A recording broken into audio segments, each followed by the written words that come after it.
Ito na yung puto pa with cheese. Tingnan natin yung inside niya.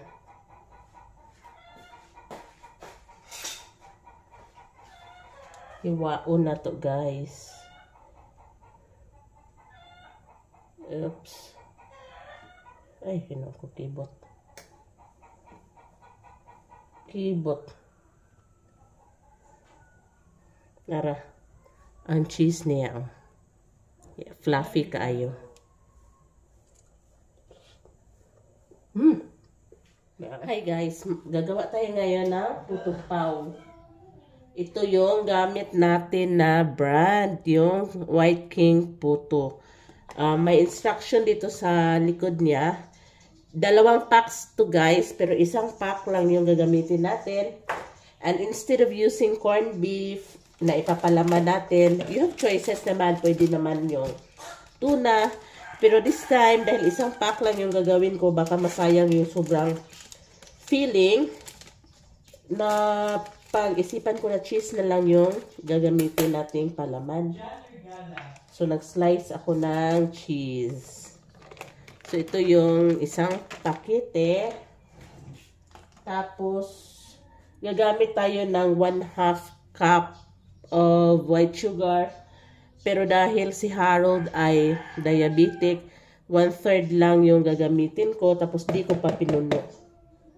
Tapos lagay natin ng 1 cup of water and 1/4 cup of cooking oil.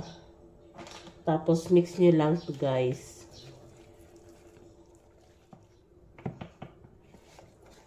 Pag ganyan na yan, mag-scoop na tayo.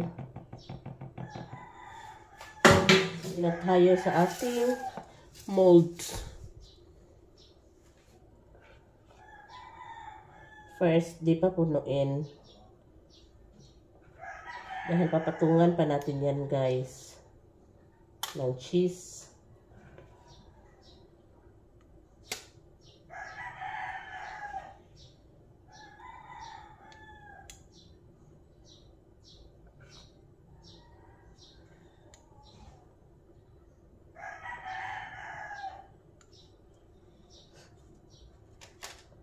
Pwede na ito pasalo.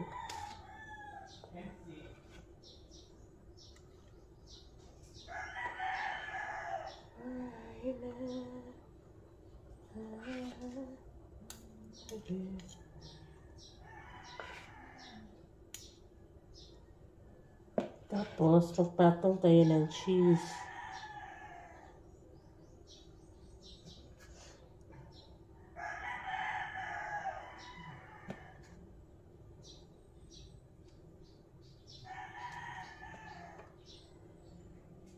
Yung ibang puto na sa ibabaw yung cheese. Ito iba.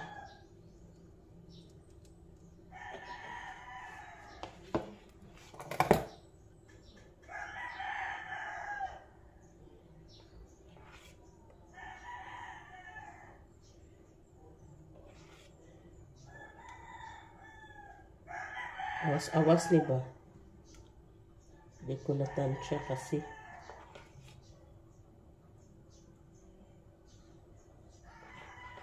Meron na din akong vlog nito guys. Ang pinalaman ko ay corned beef. Meron ding tuna. Paki-check na lang sa previous vlogs ko.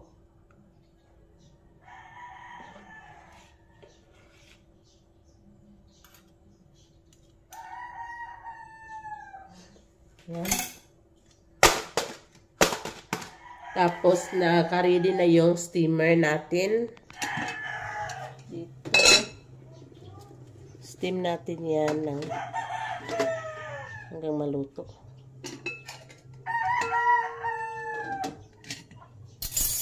So guys, ato ng pahiran o sus kadaghan-daghan dyan ng brass kain na wa na tanan. Og margarine on top, samtang nga init pa siya para mag-melt. Kaya kung naagod po kuan kaya kuksero kaya kakibaba ka. What did kuksero? Kanus kayong adto.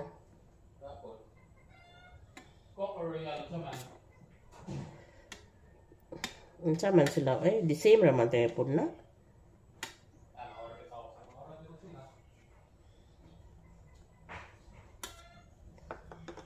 Mauna siya. Atong huson kay atong pulihan o lain.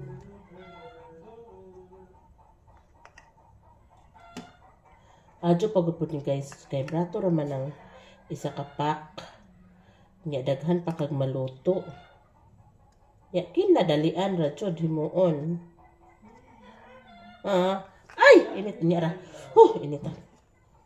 Yan na guys ha. Kay init kaadyo. Kaadyo. Unya diha naman ko ginama daan.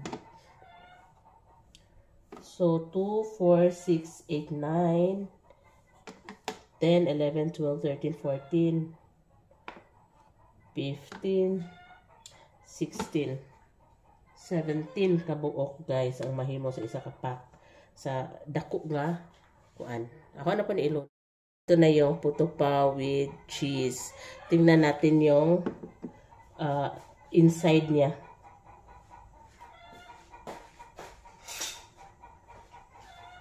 Iwaon na to guys. Oops. Ay, hinang ko kibot.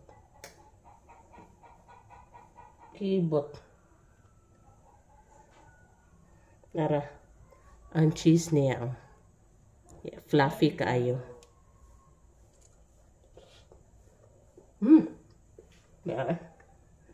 Mong margarine taloko na rin. Nasudlanan ako tsara.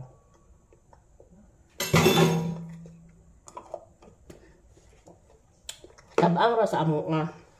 Pero sa man for Harold lagi. So kamo, 1/2 cup jud ang sugar.